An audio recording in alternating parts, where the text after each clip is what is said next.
Big Mike here with Hayes Entertainment and Cope's Corner. Hey. Today's episode, we got UFC fighter Eryk fighting in the middleweight division with a 13-5 record and NFL and CFL player. If you like what we're doing, hit the subscribe button. If you're looking for a mug, perhaps a hoodie, head on over to IOnlyTouchGreatness.com. Hey, what's up, guys? It's your boy, UFC middleweight Eryk, and you're listening to the I Only Touch Greatness podcast. We the best, just like Callan says, we the best. We stay hot to death, we the best. Always down to wreck. This Hayes Entertainment, what you know about that? We the best, just like Callan says, we the best. We stay hot to death, we the best. Always down to wreck. This Hayes Entertainment, what you know about that? Can't beat us, we MCs. I make cats run like DMC. My boy gets tased, it's the ENT. On a track, I blow like TNT. Hot boys like CMB. Girls spend the night like a B&B. I say what I want what I say. Remain at the top, I'm the top of the game. Step back, I come up quick fast. So fast, when I stop, y'all get whiplash. So what you wanna say today? Hate the game, dog, I'm the ace of spades. A call player, bet it's not over. Brian Hayes and Big Mike are taking over the podcast scene in Vancouver. Get down or lay down. Just like Callan says, we the best. We stay hot to death, we the best. Always down to wreck. This Hayes Entertainment, what you know about that? We the best. Just like Callan says, we the best. We stay hot to death, we the best. Always down to wreck. This Hayes Entertainment, what you know about that? We the best, yes, that's something I can put plain. Hey, cause them ballers get paid. Pop bottles, homie, got dollars for days. Get low, sit low, when them politics trades. You want West Coast, just holla at Hayes. We the best, just like Callan says, we the best. We stay hot to death, we the best. Always down to wreck. This Hayes Entertainment, what you know about that? We the best, just like Callan says, we the best. We stay hot to death, we the best. Always down to wreck. This Hayes Entertainment, what you know about that? About that.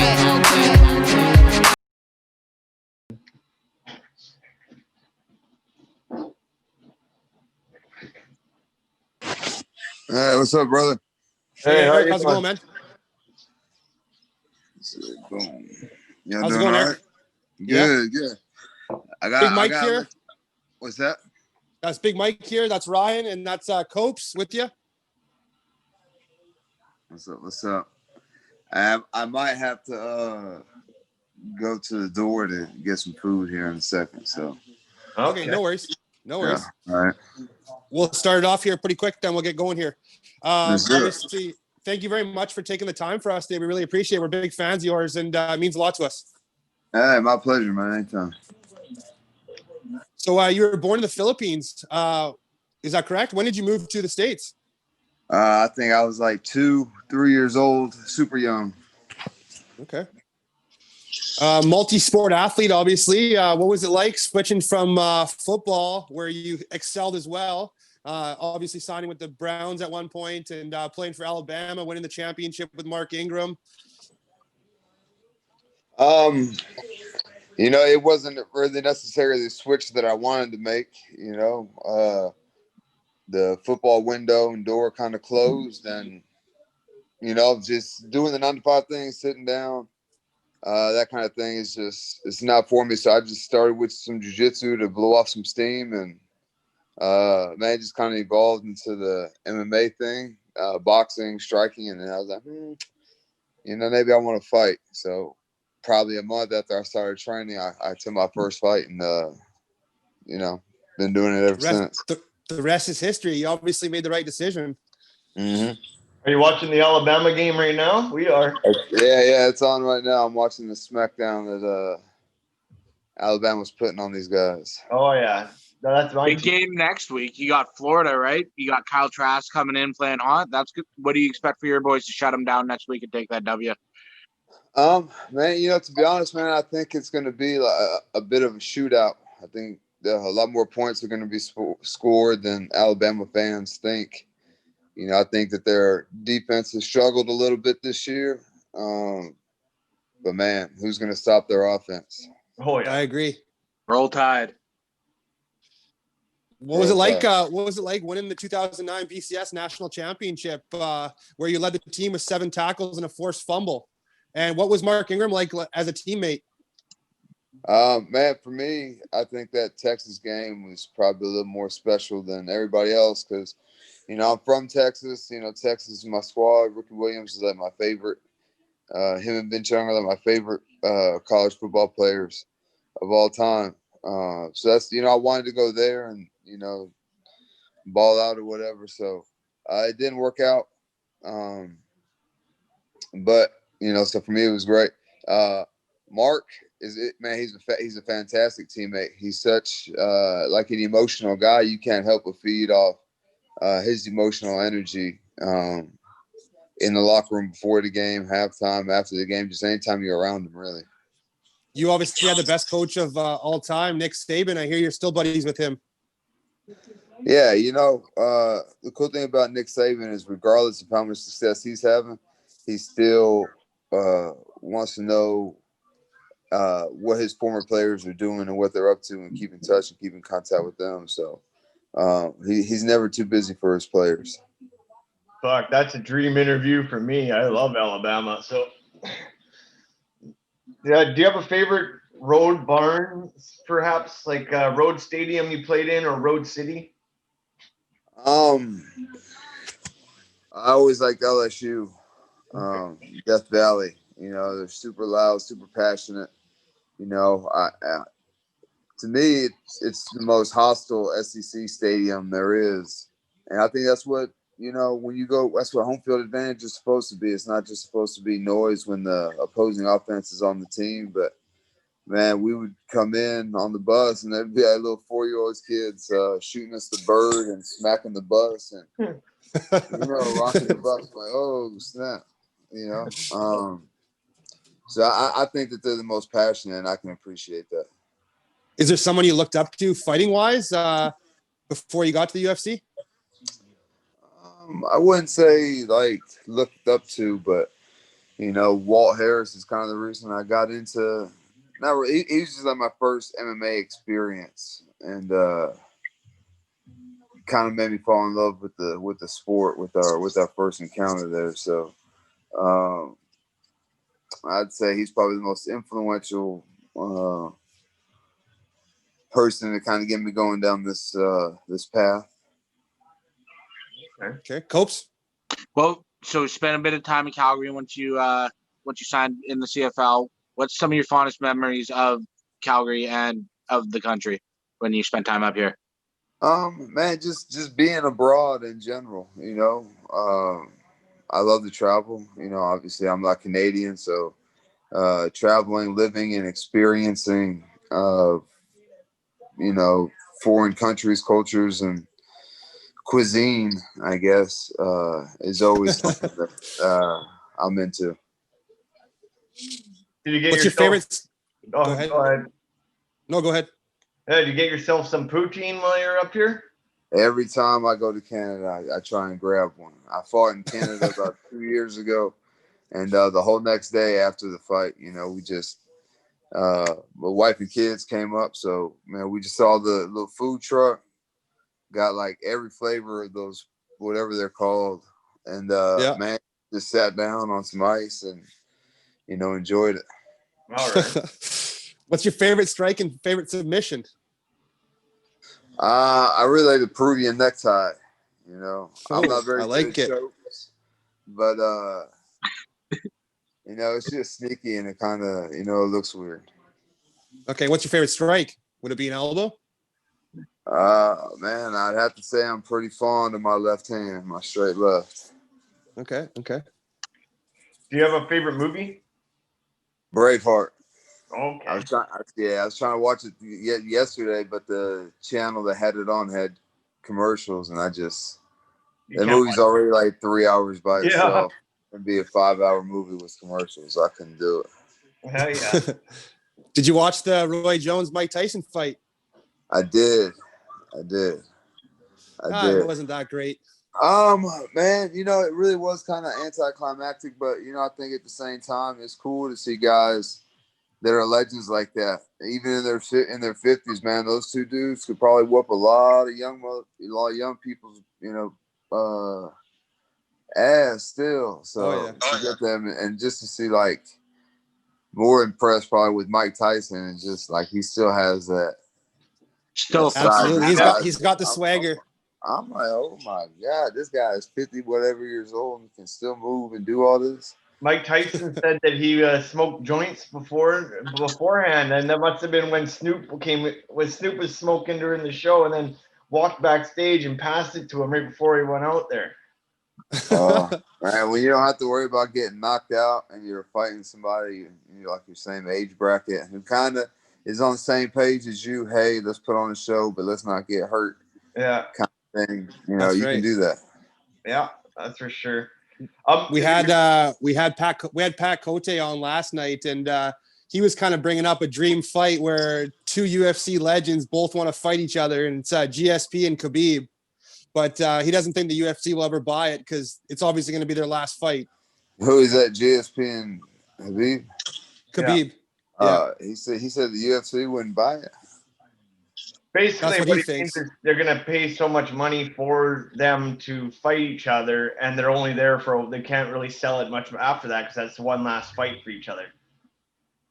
Dude, if GSP fights Khabib, they can name their price on the pay-per-view. Who said that? I don't know. I think Pat Cote. I think everybody would watch that.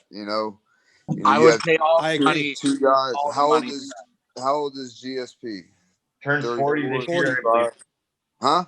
He turns 40 this year. He's 40 this year. Oh, he's 40. But he still got it though. Yeah, I think so. If you could sit down and have dinner with anybody, who would it be?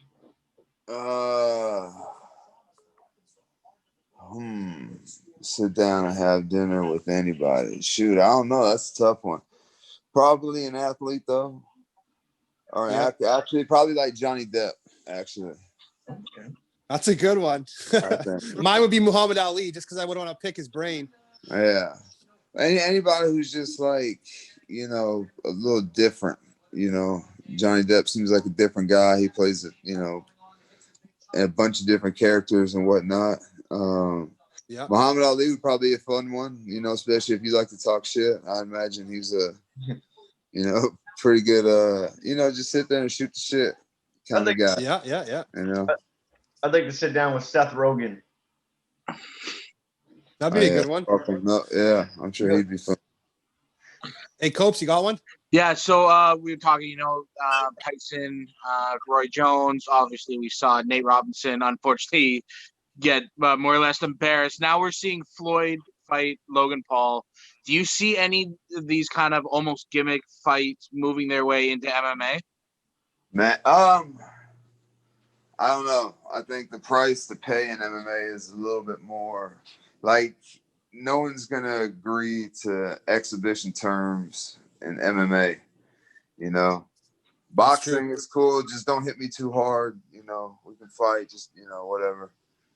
Don't knock me out, and it's all good. Yeah, exactly. Hey, did you know much about the CFL when you came up here? Not really. I knew the field was bigger. That's about it. Your first UFC knockout and win obviously was Rafael Natal in the first round. Bring me back to that fight. Man, to be honest, I don't think I've ever felt more comfortable in a fight than I did in that one. It's weird. As soon as I stepped into the cage, I knew that this fight wasn't going to last 15 minutes, and it was just like a feeling I had, and yeah, so good. Another question I got for you is, you fought all these legends, obviously, in Mearshart and Machida and Thiago Santos. Do any fights stick out to you more than one another? Man, that Thiago fight was super fun. It was super fun. Yeah. Short notice, performance bonus. Yeah, it was just even though I lost, it was fun.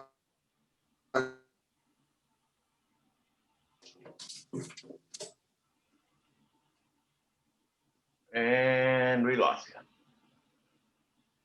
Yeah, just one sec.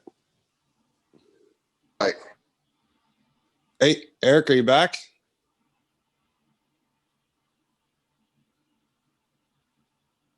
No, you're back. did I lose you? There you go. Yeah. Yeah, you lost us. It's all good. That Thiago fight. He's in the elevator, I think. Yeah, going to get the food. Yeah, I'm on the way. It's chow time. One of my favorite fights of yours was obviously the Machida fight. It was bullshit that you lost that fight. We all know you won that fight, but what do you think of that one? I have my opportunities. You know, I think I've learned from that fight. And yeah, man, you know, it was fun to get in there and fight a legend and, you know, arguably win. 100%. Do you have any planned fights? What's that? Do you have any planned fights in the future here? I don't have anything on the books, but you know that can change. You know, today, tomorrow, the next hour. You know, whatever they have at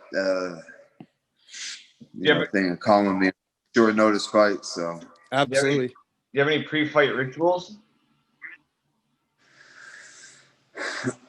I kind of try to do the same warm up. You know, I get up during the day and I'll go run like a mile, do some plyos, some sprints, stretch really good. Just really like, you know, it's almost like a diagnostic. Says, okay, my legs feel good, my lungs feel good, my heart feels good. You know, you get that first sweat going, you kind of get everything, you know, all the synapses and everything in your brain firing, your nervous system. And then, you know, I go take a shower, eat, and, you know, take a nap. And, man, you're ready to go. Wake up and, you know, it's time to go. Hopes. Do you use CBD for recovery at all? I do. I rock with Infinite CBD. And they have, like, every possible way to use CBD. I use a lot of like the muscle creams that they have just because, you know, I train a lot, I'm sore a lot. And I also try to ingest it as much as possible to kind of clear out the insides and the inflammation and whatnot. Okay. Yeah, a lot of the fighters are telling us these days that they swear by it. So I've never actually tried the cream before, but I want to try it. Oh, that's the stuff give it a shot. What's that? I got the CBD rub for my knees and my lower back after hockey, so I get it. It works. The miracles. Oh shit! You play hockey. I know your body's going through it. Yeah. He doesn't have a beak like that for no reason. Yeah. That's right. Hit the face with the hockey stick too many times. What's been your go-to quarantine snack? Man, to be honest, I've been eating pretty well this whole quarantine. So I don't know. I got a Philly cheesesteak on the way right now, so I'm looking forward to that. Nice. How do you celebrate after a big win? Man, you know, eat a lot, laugh a lot, drink a lot, smoke a lot, and then take it to the room. That's right. Everything in excess after one. And you deserve it, man. After a fight like that, no one's gonna take punches for no reason and not celebrate. Yeah, you know. So, and especially after like cutting weight, being on like such a strict diet, blah blah blah. You know, Hey, Eryk, I don't want to keep it too much. I don't want to keep it too long here. I just want to thank you so much for taking the time for us today and coming on and chatting with us. We're big fans of yours, and we can't wait to cheer you on for the rest of your career, my man. Hey, appreciate it, man. Thank you guys for having me. Thank you very much, my man.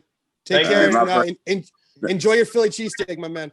Hey, appreciate it. Y'all have a good one. Thank you. I know. I'm fucking hungry now. I want a cheesesteak. Hey, have a good one.